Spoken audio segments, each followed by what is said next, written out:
Hi, everyone. Pastor Galen, lead pastor at Shine Hills Church. Thank you so much for joining us on this podcast. We hope that these podcasts will be a real encouragement to you on your spiritual journey. You can also connect with Shine Hills at shinehills.org. Hope you enjoy the program. Across the street and around the world, Shine Hills. Well, hello again, everybody, and welcome to the podcast. Nathan, welcome back. I've been gone for a while. Man, I don't even know if you knew that. I was out of town. No, you look totally different. Well, yeah, I got a little sunburn. I don't know if you noticed that. So we got to someplace warm. Okay, so we got away, and actually that someplace warm it's a place I've flown in and out of. I've never really spent much time, and that's in Florida. Okay, yeah. So I don't know if you know what kind of baseball history we have here, but there's a guy that graduated from high school, I think in like 2010. Okay. Brandon Nimmo, and he is in place for the Mets. He's starting center fielder, leadoff batter, and he goes to our church, and he came here for Christmas. And I talked to he and his wife, Chelsea, and I chatted with him. I said, I so want to come to watch you play a game sometime. And well, anyway, his parents, Ron and Patty, we're good friends with them. They were out there. And so we went out for a few days and got to watch him play. And it was like drop dead gorgeous weather.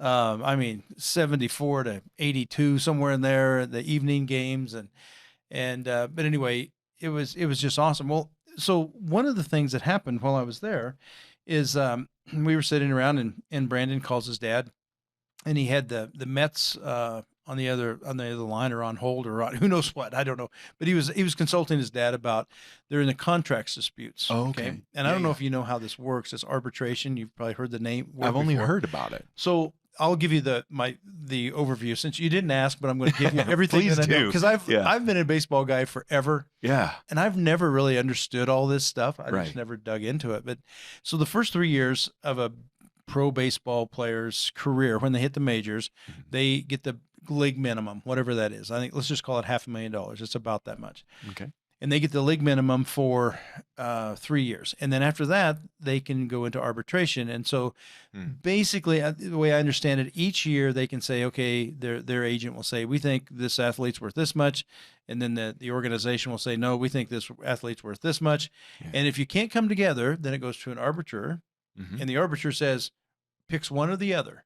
Doesn't go halfway between, he picks one or the other. Yeah. So that's how arbitration works. And so you kind of have to know what your number as an athlete is and what your organization's number is. And it's like, are you okay with how if it would go the other way? Yeah. Are you okay with that number? Because that's what arbitration, when you go to arbitration, whatever they do is final. Yeah. Okay.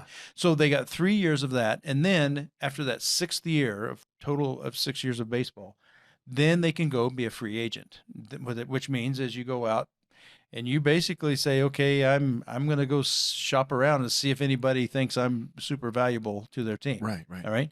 Or not. And this is the same for every player? At least in baseball, yeah. Okay. That's how. Now, there's some exceptions to that rule. Here's one exception I've heard of. It's like, okay, like maybe their 2nd year of arbitration, that organization will come to them and say, hey, you're a guy we want around here for a long time. We're going to forego your last year and offer you probably a 9-figure kind of over the next 4, 5, 6, 7, 8 years, right? Right. And so sometimes that happens. Okay. And I'm sure there's a lot of other exemptions or exceptions of this, but that's the basic line. So he's in his 6th year of arbitration. This is his last year. And he had a number, and the organization had a number, and they were trying to decide. And they hung up, and I heard enough of it to know what was going on. I didn't eavesdrop. He was just talking, and you could just tell this is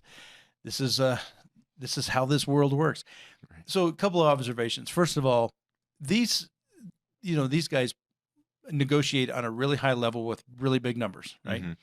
But they are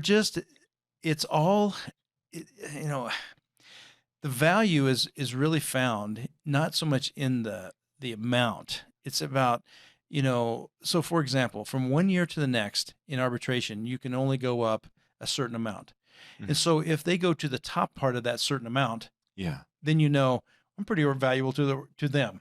Right. If you go to the bottom part of that certain amount, you go, wow, I'm not as valuable as I was hoping I would be to them. Right. You see what I'm saying? Right.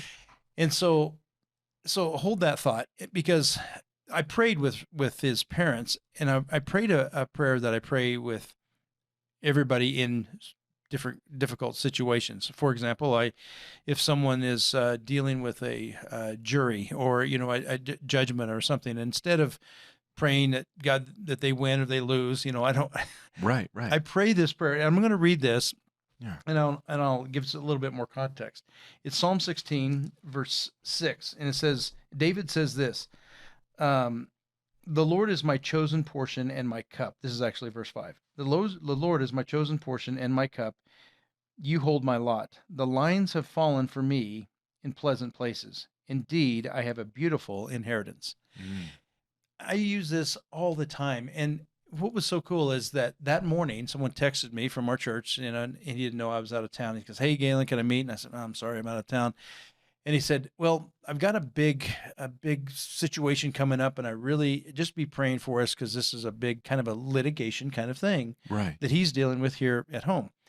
And it made me think of that verse, and I texted him back that verse, and I said, "Hey, I'm going to be praying this verse for you. Read it." And then that afternoon, a similar situation, pops up with this phone call. And so in between phone calls, I said, "I just prayed this prayer with a guy. I'd like to pray it with this family." Yeah. And that the lines would fall in pleasant places. And what that means to me is this, that, we, in any kind of negotiation, we don't always get what we want. Right. You've done that. Absolutely. You're great at negotiating, and so much better than I am. I just can't get over how you say, "Well, but this is a win," and you see that. But to be content, it's like the lines have fallen in places that I can live with these lines. Right. I'm not saying we're going to stop, pushing forward on some of these issues that we've talked about, school and school choice and, abortion issues or whatever it may be. Right. But we're saying, you know what? Okay, we'll deal with these lines. This is where they've fallen. Let's deal with them. And it's just a healthy way to look at it. It's not like a win or a loss. Does that make sense? Exactly. Okay, I've talked a lot. Tell me what you think. Do you know of this passage, and have you used this in any kind of way? No, what I love about how you've just highlighted this passage, that what you see here is it takes a measure of faith, faith that God has your back. God sees where you are. God sees where he wants you to be. Yeah. And even where we are in the moment, it may not always fit exactly what we think we want, but God knows where we are. And so God's using all those things to work together for his good, for those who are called according to his purposes. That's right. And so there's a measure of faith in everything you just said. Yeah. I love it. And I like what David does here, because I think a lot of us, right now, I'll just be honest with you, it feels like, and I'm not picking out anything in particular, but in general, it just seems like things, in whether they're political, whether they're church related, or, well, I don't say about church related, mostly the political realm, and as it deals with the schools, I just feel like if you're going to count wins and losses, it feels more like a loss than a win. You're just like, wow, that vote didn't go the way I was hoping it would go, or whatever. But I think to say, you know what, if I can say that the lines have fallen in pleasant places, we can deal with where they are right now. Right. And then he says, indeed, I have a beautiful inheritance. Now, for me, this takes me personally to a little different place, because I think a lot of times we're looking at our economy.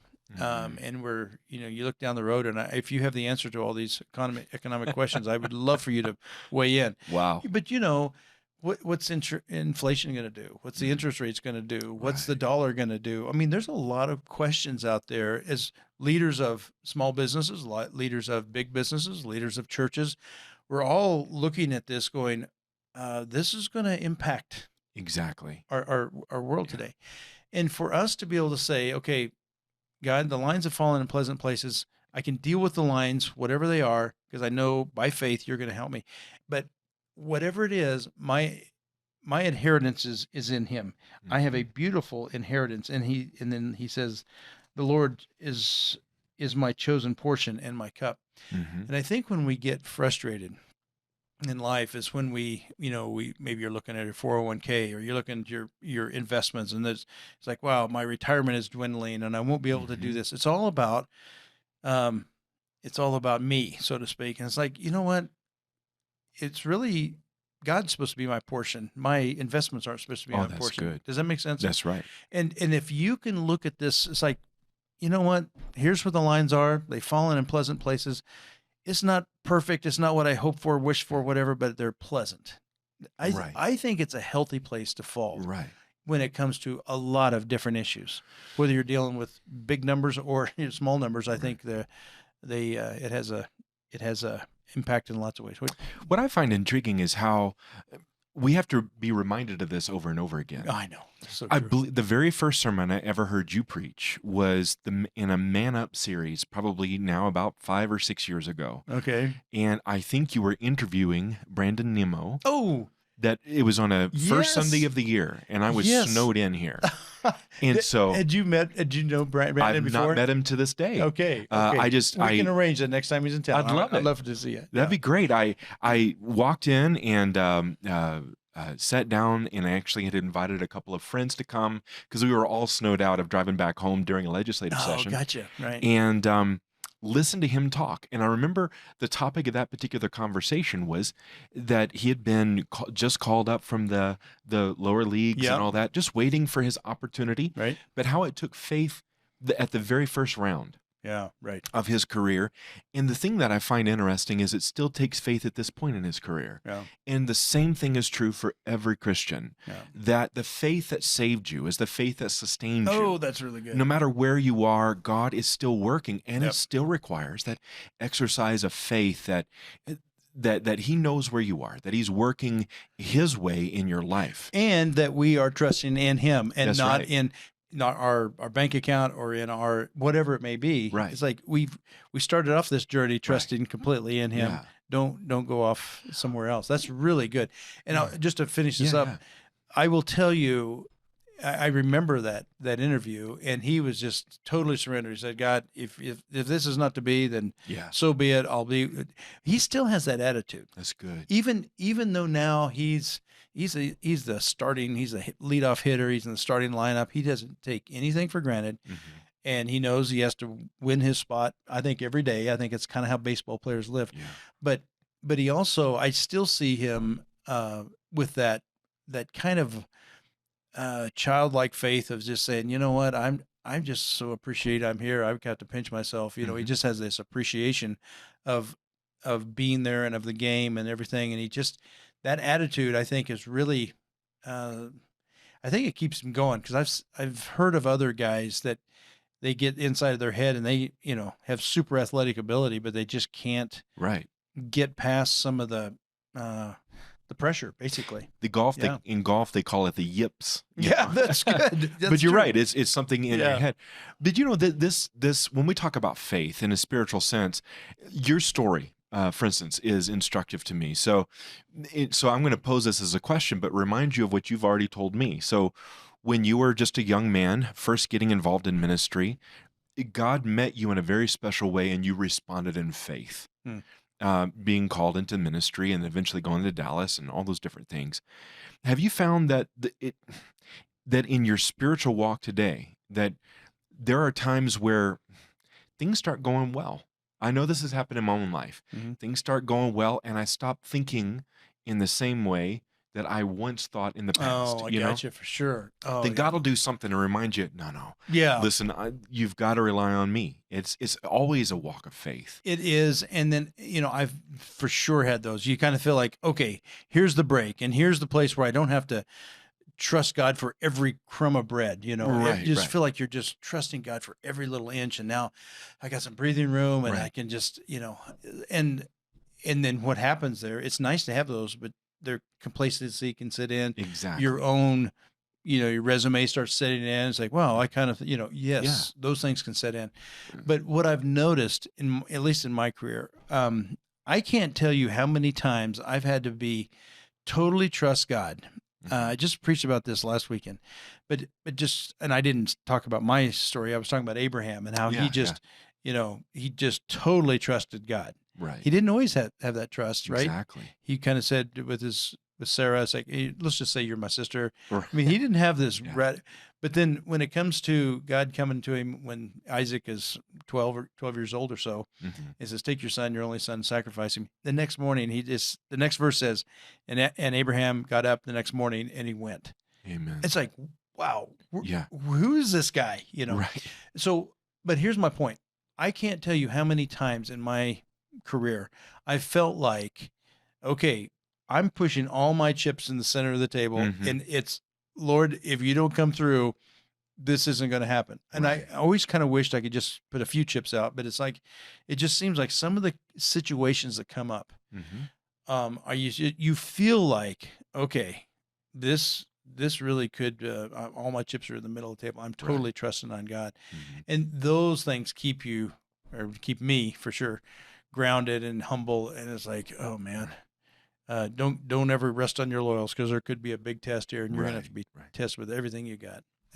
That's where in Hebrews 11, when the Bible tells us that without faith, it is impossible to please God.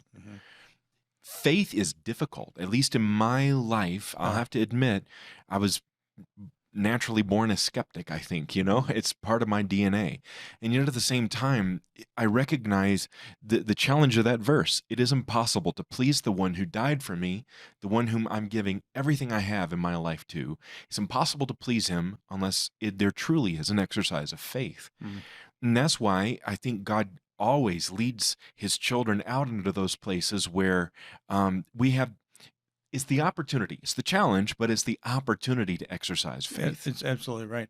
And okay, so I'm going to pose a question to you, because there's some guys in seminary, maybe you came across this too.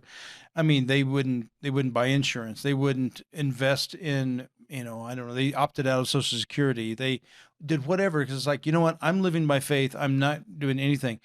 It's like, whoa, I mean, pretty radical stuff, not investing in the future, not even in interest. For me, I'm just going to say that is an extreme view. Maybe it's ultimate faith, and I've wrestled with that. Do you know what I'm talking about? I have seen that. It's one of those things where, this is a question I've heard before. Okay, so you believe in faith, and so on. Does that mean you go lay down in the middle of a railroad track? No, the answer is not. The Bible tells us, and Jesus even said it in Luke 4, Jesus answered and said, it has been said, you shall not tempt the Lord your God. Yes, good. So God is not going to call you to do silly stuff, dumb stuff. Right. But there is still that element where God will call you out in a place where there is no definitive answer. You don't know how it's going to turn out. Right. And yet God calls you there, and you're called there. And I'm sure you've seen that in your own life. For sure. And that's a really good answer to that question, because I think a lot of times we just think, no, we're supposed to do the prudent things. Yes. Yes, have insurance. You have to have insurance on your automobile, but have health insurance, have life insurance, invest in the future, those kind of things. That's a prudent thing to do. Right. And, but I will tell you, there's a certain hunk of time there as a church planter, and you're out there, you've put everything in the middle of the table and all your resources, and it's like, there's nothing left. And you're just saying, man, I'm trusting God for everything. Now, obviously when the resources came in, I started investing in things. So there would be investing into the future, savings and whatever like that. But I never got to the point where Dave Ramsey wanted me, at least not early on. He wants you having 15% or whatever. Right, so it's like, Dave, I'm not planting a church. Beautiful dream. If I do that, I'm not planting this church. Right. But you know what I'm saying? Yeah, exactly. So it's a tension I think we as Christians have, because we are to be all in. Right. And at the same time, there's a prudence. Right. And I think that balance, I appreciate that story really well. Well, that's the thing too. Also, when it comes to people who try to tempt the Lord, and we've seen it before. That's true. A lot of times what you'll find at the heart of that is some sort of self-motivation. And I think what faith is it's an exercise of being called to something that God has led you toward. And there's a divorcing of oneself from the situation and saying, God, I'm all in. Yep. And it's all about God. And he knows it's not it, about us. right? And I really think this is key. You know, I've told you, I think I fell into the prosperity gospel. Have I told you that story? Right, I kind of have. And but what they, you know, yes, we do believe and we do have faith and all those things, but the object of your faith is crucial. Right. It's everything. If the object of your faith is your faith versus your object of your faith being in God. Amen. That's good. a major difference. Okay, so if your object of sit your faith, on that for a while. That's okay, really so good. I'll unpack it. So if your object of your faith is your faith, so it's your faith, right? So my object is, if I have enough faith, then God's going to make me healthy, wealthy, and prosperous. That's the prosperity gospel. So you're sick or your child's sick. Let's put it, your child's sick. And if you have enough faith, according to the prosperity gospel that I went through, if you have enough faith, that child's going to be healed. Right. Right. And so you're believing and you're trusting God. So my faith is in faith instead of being in God. That's right. And so what happens if my ship didn't come in or the healing doesn't happen? Man, you're just left. Here's their answer. Well, either you didn't have enough faith or God is a liar. Well, here you are all in. You're like, you know, God's not a liar, so you didn't have enough faith. So you're living in guilt. That's right. Because you put the object of your faith was your faith. And it's like, oh man, I must have doubted one day. I must have, you know, and they'll use verses about, you know, believe and don't doubt and all that stuff. They build a pretty good case for that. But the object of that faith we're supposed to have is supposed to be in God. Unpack this for me then, because in that same vein, when it comes to the moment of prayer, I've wrestled with this before, and I've tried to explore this out, but in the attitude of prayer, okay, let's say you do have a sick child, and you truly do. There's a full exercise of your faith, and secondly, you do believe God, and yet there's always the question, okay, how then do I pray in that moment? What does the Lord reveal to you about the attitude of prayer? Well, you know, the closer that kind of a family member gets to you, it's going to get you on your knees and the whole thing. And I don't think that, you know, doesn't impress God. I mean, we don't. But I think what we've got to do, whether we pray, whether we fast and pray, all those things, what it is, it gives me more clarity into compassion, into dealing with whatever, God, not my will, but your will be done. That's what Jesus did. I mean, he wrestled with God.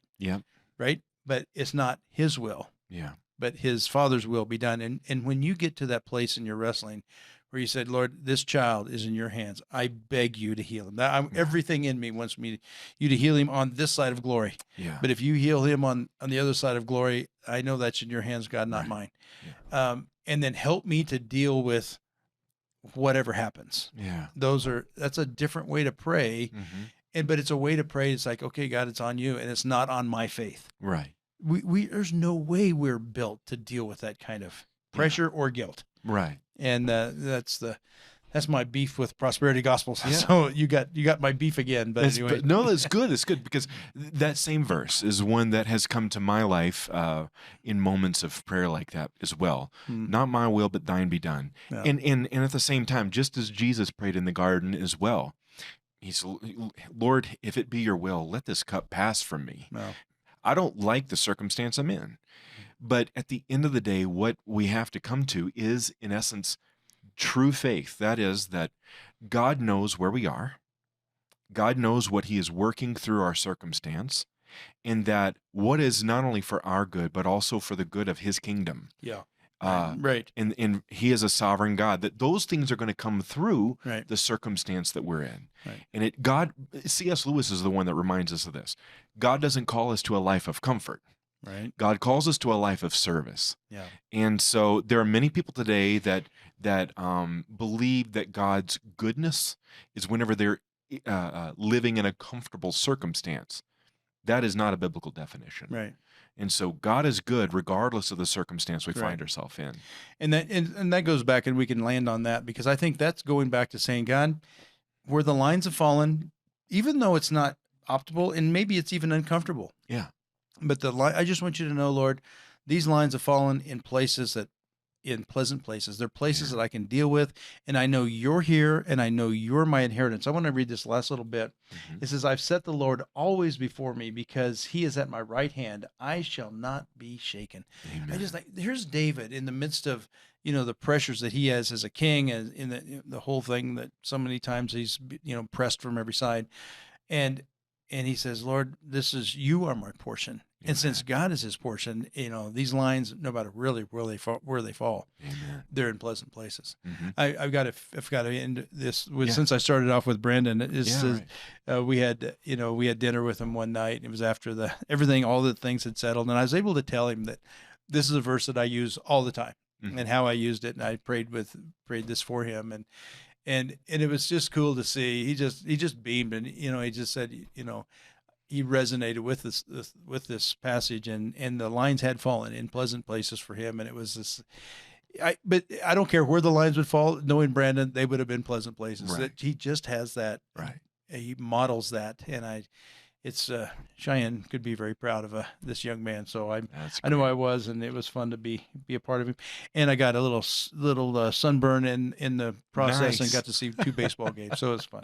Sounds great. It was fun. Well, okay. So thanks, Nathan, I thought we need a little devotional. I love it. Absolutely. Direction. Sometimes it's good for my heart. Do government and politics and all those things, but maybe we'll come back next time and talk about some of the hot issues of our day. So, Amen. Well, anyway, in the meantime, be strong and very courageous. God bless you all. Thanks.